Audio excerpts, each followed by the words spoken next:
ada di sini lebih daripada Salomo. Pada waktu penghakiman, orang-orang Niniwe akan bangkit bersama angkatan ini, dan mereka akan menghukumnya. Sebab orang-orang Niniwe itu bertobat waktu mereka mendengarkan pemberitaan Yunus.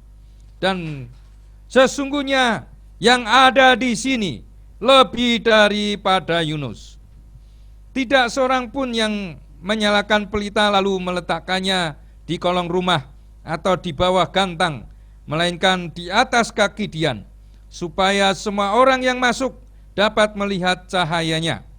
Matamu adalah pelita tubuhmu. Jika matamu baik, teranglah seluruh tubuhmu. Tetapi jika matamu jahat, gelaplah tubuhmu. Karena itu, perhatikanlah supaya terang yang ada padamu jangan menjadi kegelapan. Jika seluruh tubuhmu terang dan tidak ada bagian yang gelap, maka seluruhnya akan terang, sama seperti apabila pelita menerangi engkau dengan cahayanya. Amin. Saudara sekalian, berbahagialah kita yang membaca merenungkan firman Tuhan serta yang melakukannya. Nah, saudara sekalian, pada pagi hari ini ketika kita membaca bagian daripada Injil Lukas, bagian ini merupakan bagian yang sangat menarik juga.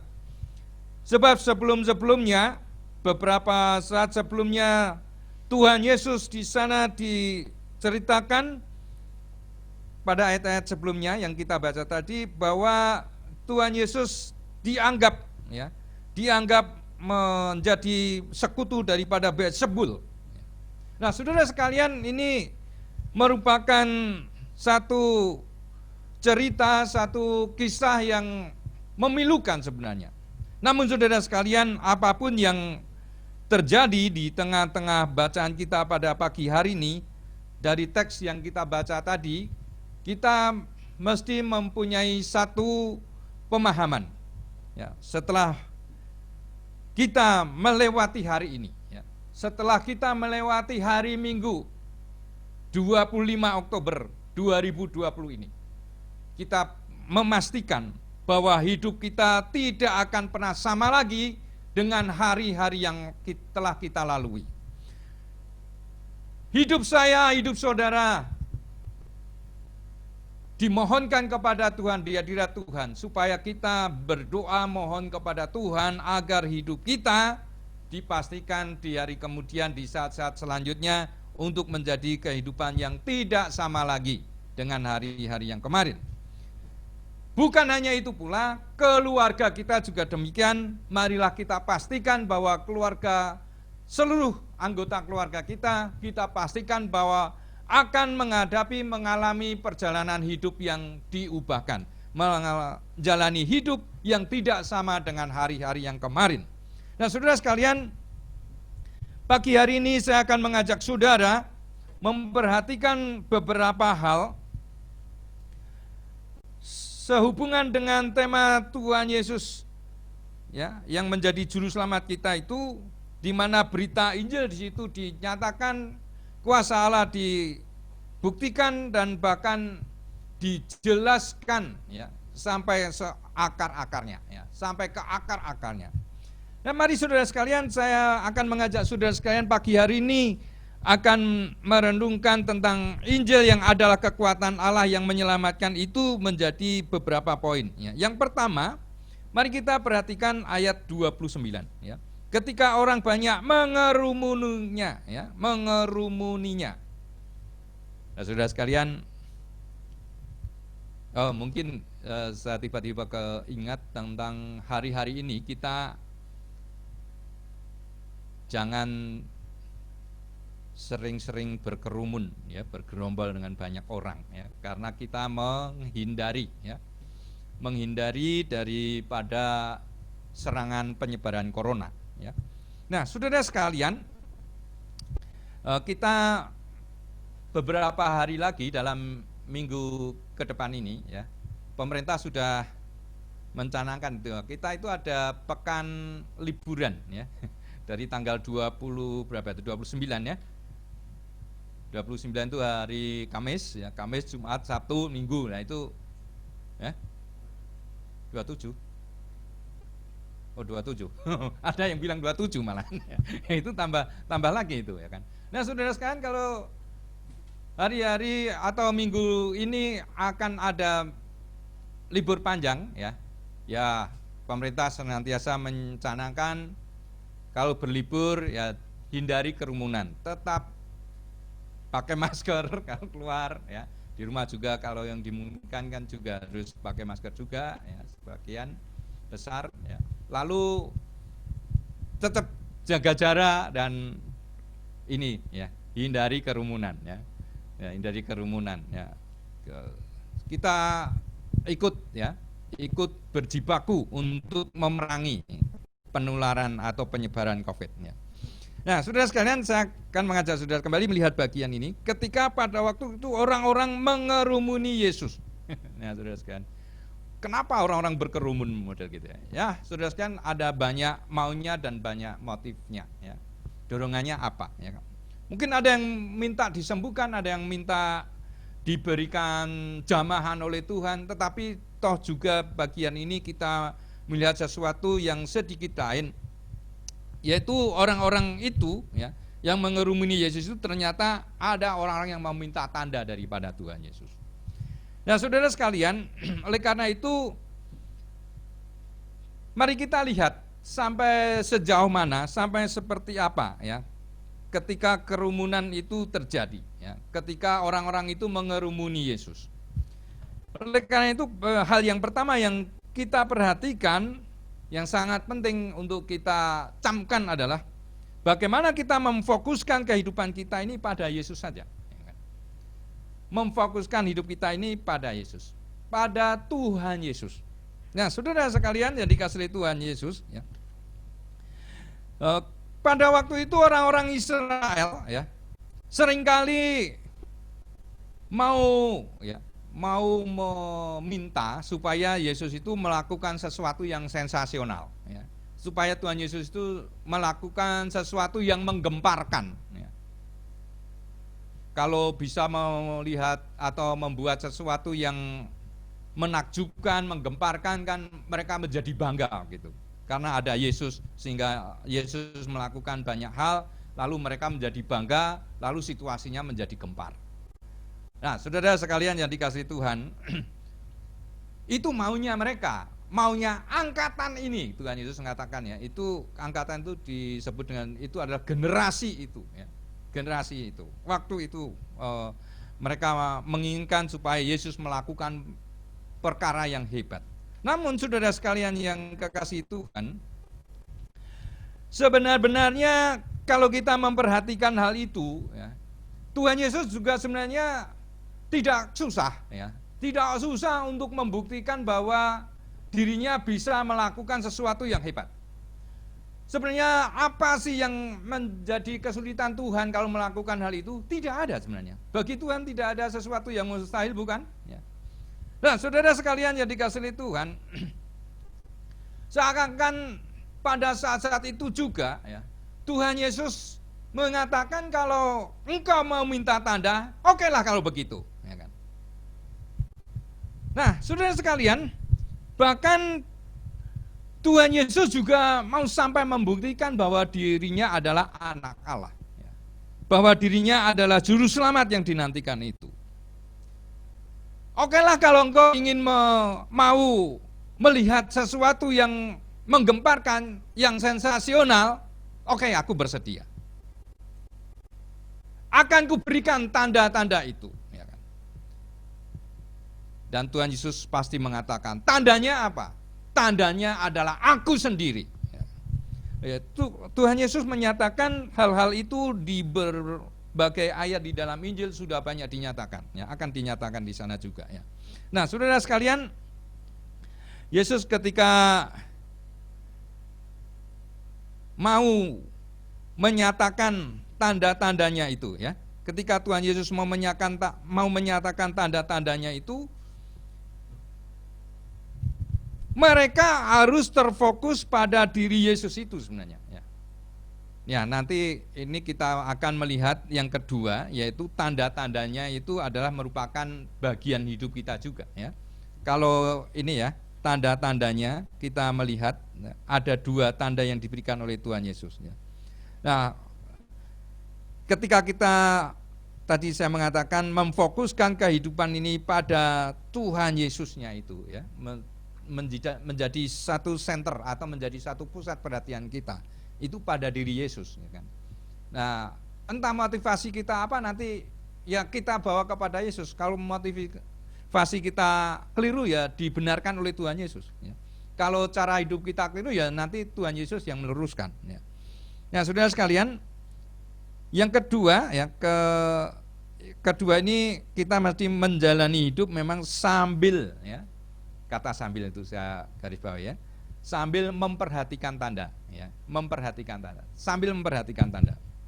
Memang saudara sekalian, secara jujur kita juga harus mengakui ya. Seringkali setelah kita banyak bergumul di dalam doa gitu ya, seringkali ya, wah kok nggak ada tanda-tanda yang berubah ya gitu ya kan.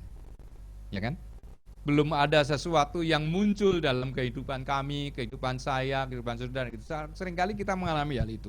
Namun saudara sekalian yang dikasihi Tuhan, Tuhan di sini memberikan tandanya ya. Selain dia menyatakan dirinya bahwa dirinya itu juga adalah Allah itu sendiri, tandanya adalah dirinya itu sendiri ya. Yang kedua kita bisa melihat tanda yang dikemukakan oleh Tuhan Yesus, yaitu soal tanda Yunus ya, tanda Yunus dan Salomo. Saudara sekalian yang dikasihi Tuhan,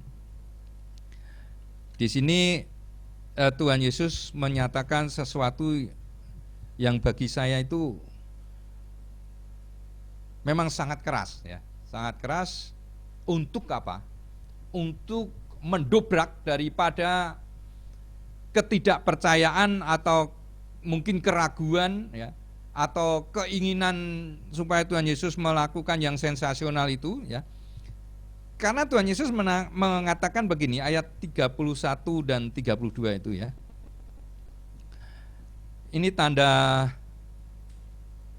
Salomo dan tanda Yunus ya. Tanda Salomo, Tuhan Yesus mengatakan begini ya. Saya baca ayat 31b ya. Sebab ratu itu datang dari ujung bumi untuk mendengarkan hikmat Salomo. Lalu perhatikan baik-baik saudara. Dan sesungguhnya yang ada di sini lebih daripada Salomo. Saudara sekalian, tentu waktu Tuhan mengatakan hal itu kepada mereka, mereka pasti tersentak hatinya. Mengapa? Ya. Karena kita juga tahu kan bahwa Salomo itu adalah raja yang paling berhikmat. Di seluruh muka bumi ini tidak ada orang yang melebihi hikmatnya daripada Salomo ya. Kalau tentang nanti akhir hidupnya ya itu persoalan lain ya. Tetapi dalam hal hikmat tidak ada yang bisa menandingi hikmat daripada Salomo. Nah saudara sekalian, orang-orang yang mendengar itu pasti juga terperangah. Berani-beraninya Yesus mengatakan itu. Mereka pasti berpikir begitu. Kenapa? Ya. Karena saudara sekalian, mereka adalah orang-orang yang mau menuntut ya. Dan Tuhan Yesus sekaligus juga membongkar sekalian ya, pengertian-pengertian dan prasangka-prasangka mereka itu ya. Dia mengatakan sesungguhnya yang ada di sini lebih daripada Salomo. Berarti Yesus lebih berhikmat dong daripada Salomo. Itulah pikir mereka ya kan. Dan itu dugaan mereka. Dan Yesus membuktikan hal itu. Nah saudara sekalian, ini tanda pertama itu Salomo. Tanda yang kedua adalah apa?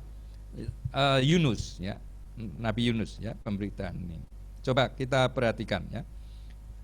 32 bagian B. Sebab orang-orang Niniwe itu bertobat waktu mereka mendengarkan pemberitaan Yunus, dan sesungguhnya yang ada di sini lebih daripada Yunus.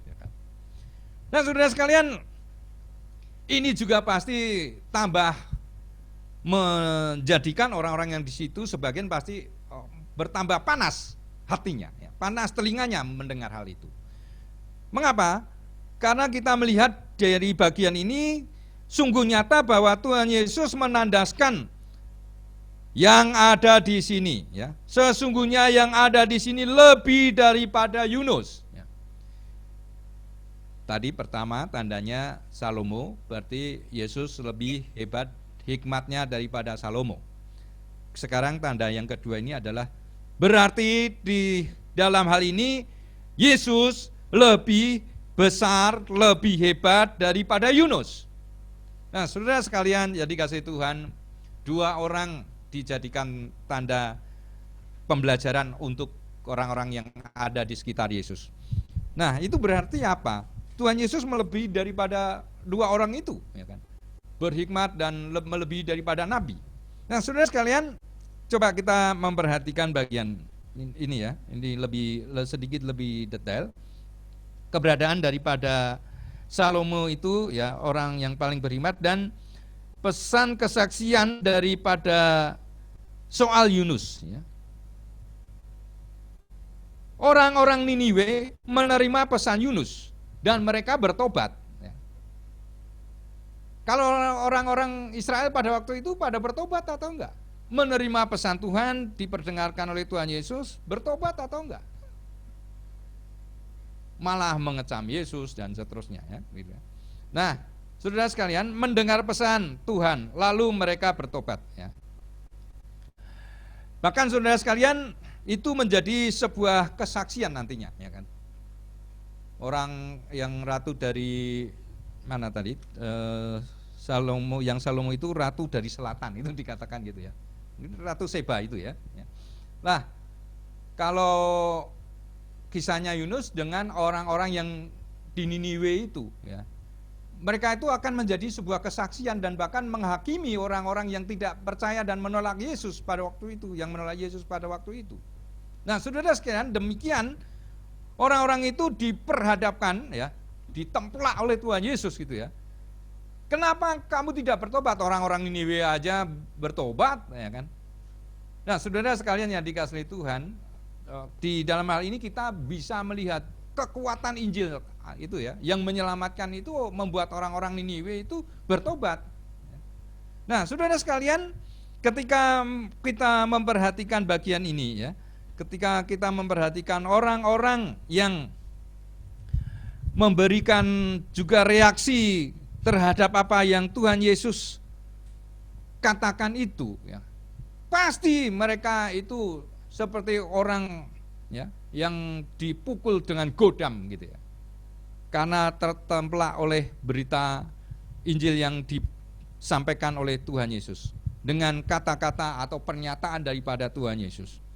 Nah, saudara sekalian yang dikasihi Tuhan, ketika saya mengajak saudara melihat bagian daripada orang-orang Niniwe itu, mereka yang kita lihat dalam bacaan itu adalah mereka adalah orang-orang yang akhirnya ya merendahkan diri.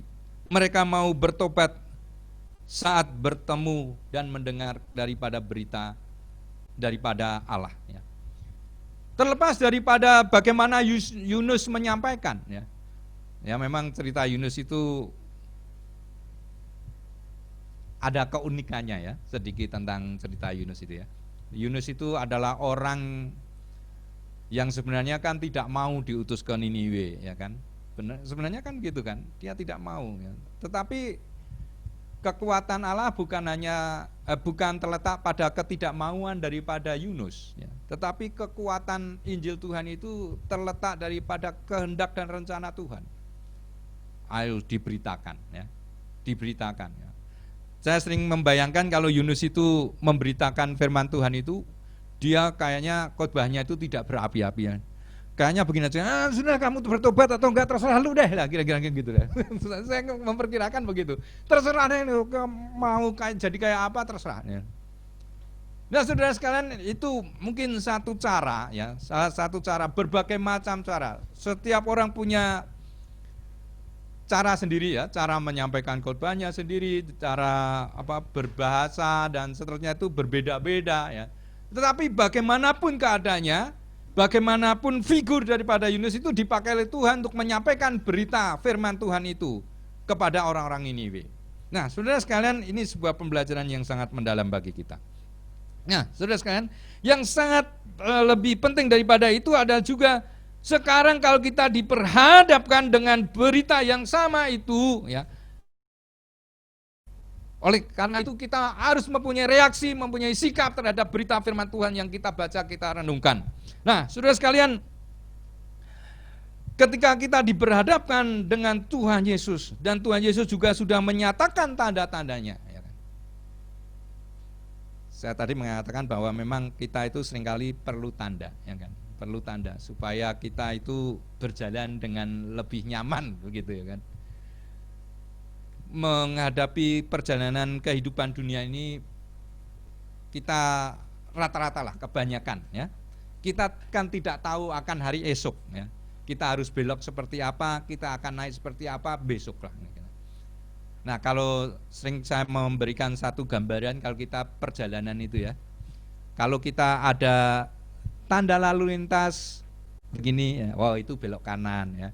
Terus ada tanda panah agak begini nih, oh itu berarti tanjakan naik ya kan, hidup kita naik gitu kan. Nah, tanda itu sendiri kan bukan realitanya ya, tetapi itu tanda menolong kita ya.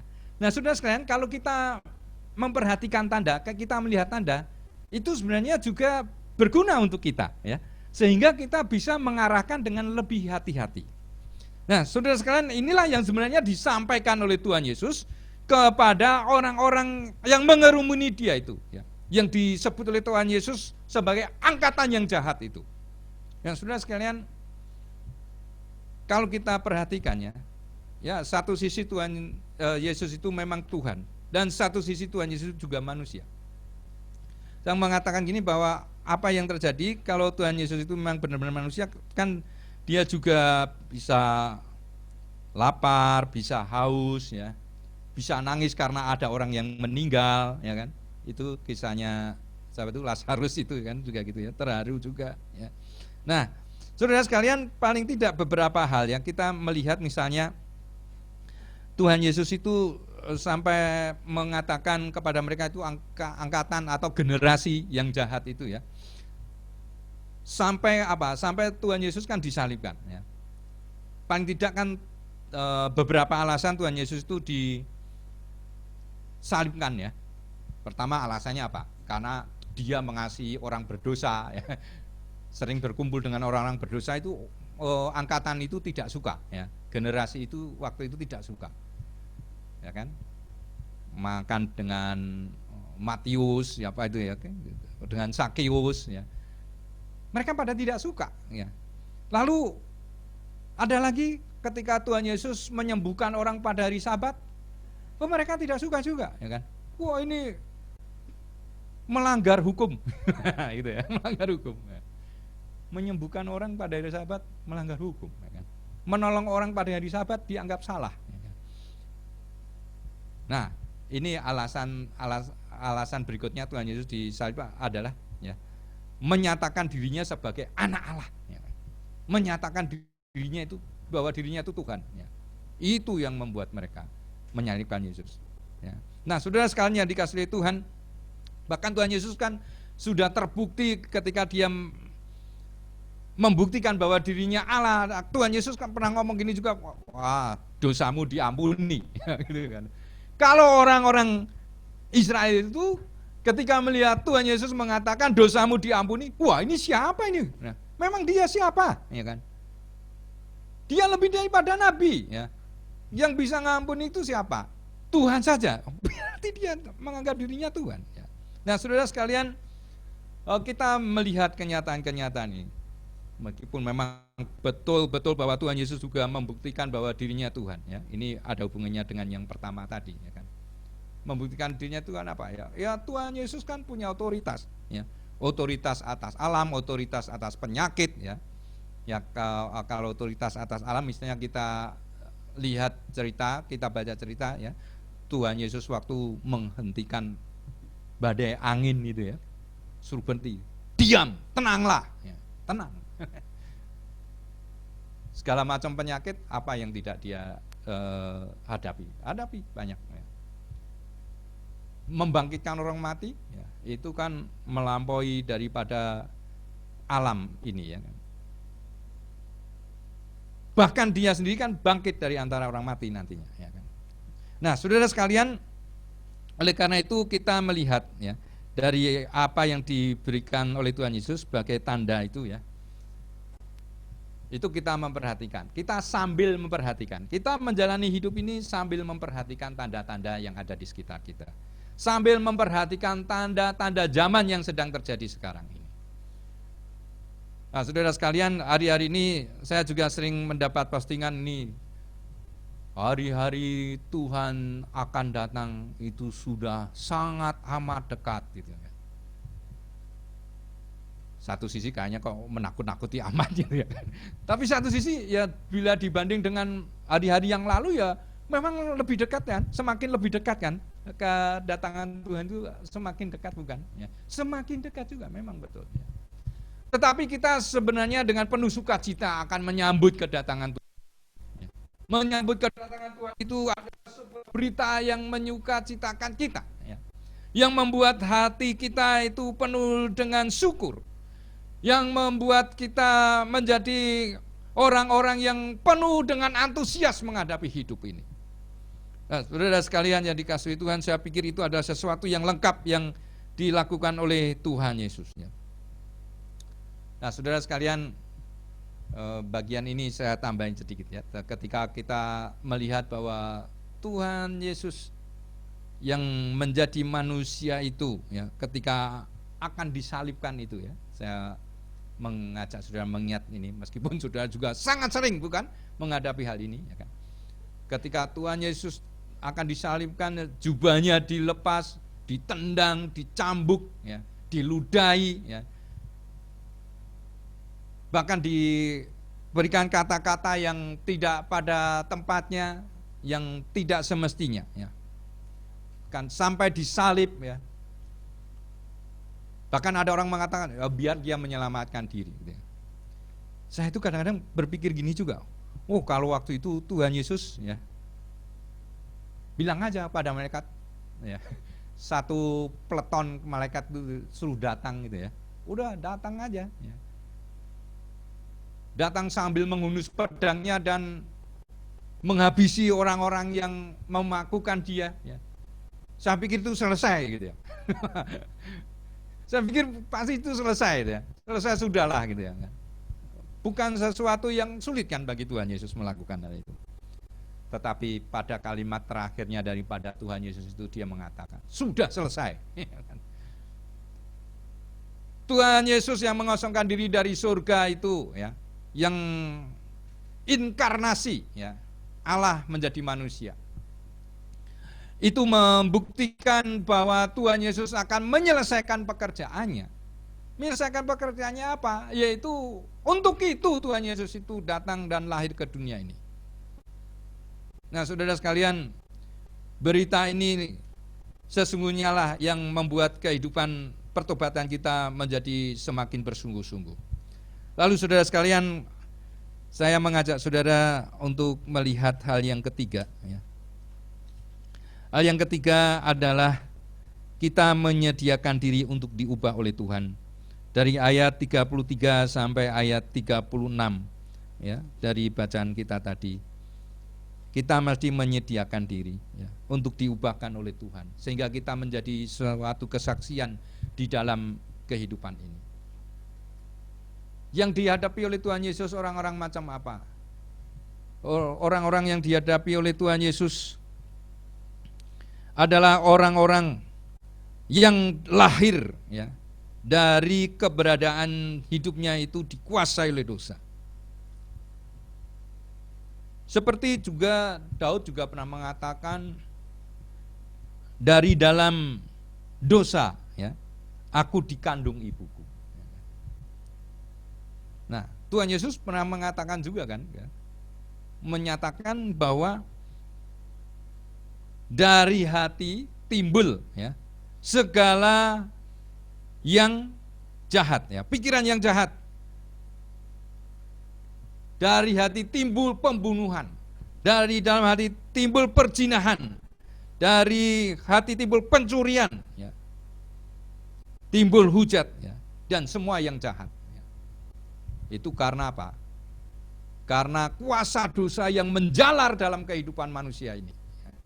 Nah, saudara sekalian yang dikasihi Tuhan, ketika Tuhan Yesus memberikan pengajaran itu, ya, supaya kehidupan kita itu diubahkan dari yang segala yang jahat itu, ya, di sebagai koreksi kehidupan kita, ya, Dia akan mengubahkan hidup kita.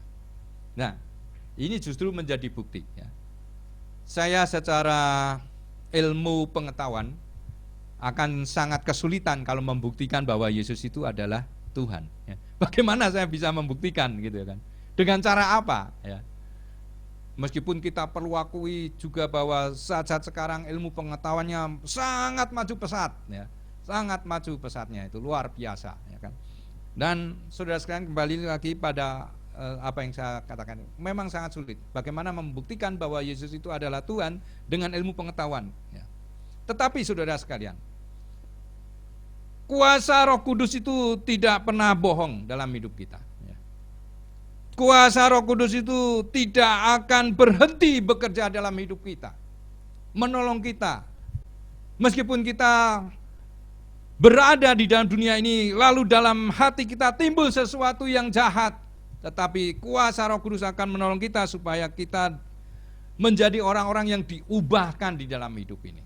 Nah, saudara sekalian jadi kasih Tuhan, sudah barang tentu dalam hidup kita, ya, sudah barang tentu dalam hidup kita, kita itu akan menghadapi berbagai macam cobaan, berbagai macam godaan, berbagai macam masalah.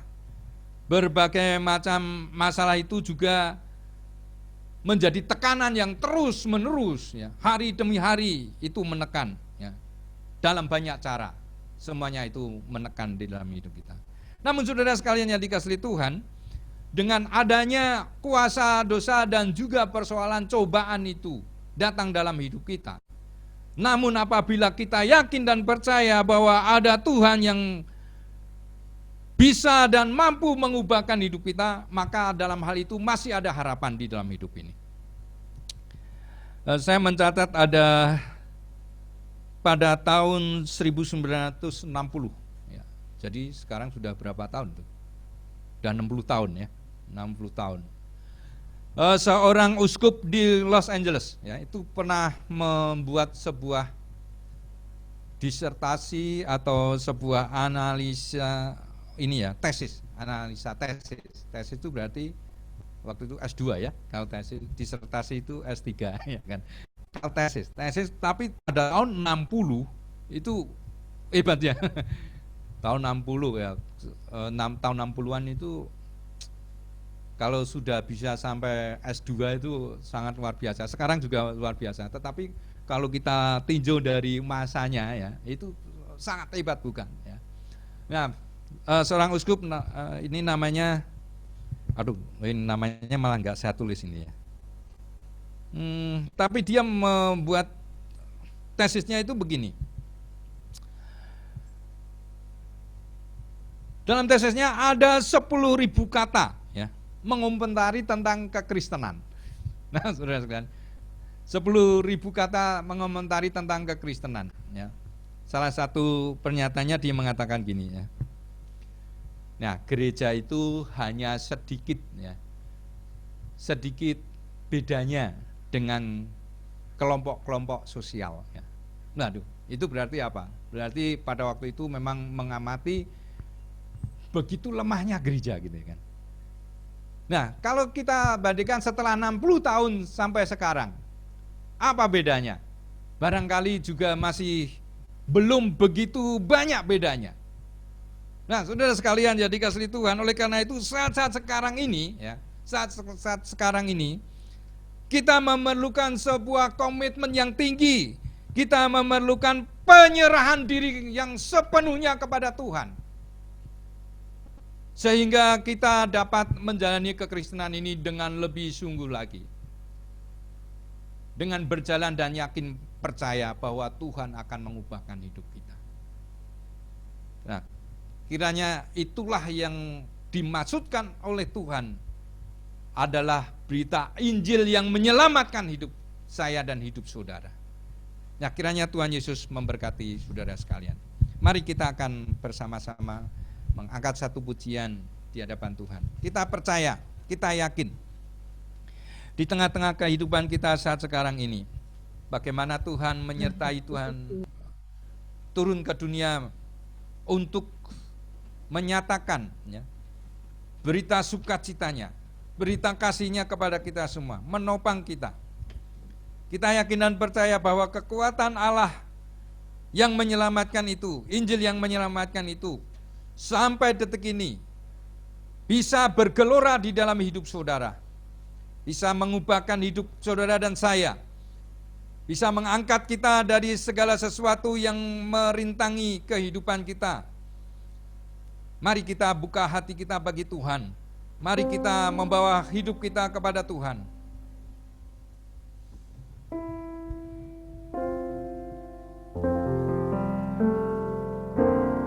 Di saat ku tak berdaya, kuasa-Mu yang sempurna, ketika ku percaya mujizat itu nyata, bukan karena kekuatan, namun Roh-Mu ya Tuhan. Ketika ku berdoa, mujizat itu nyata. Angkat tangan saudara. Di saat ku tak berdaya, kuasa-Mu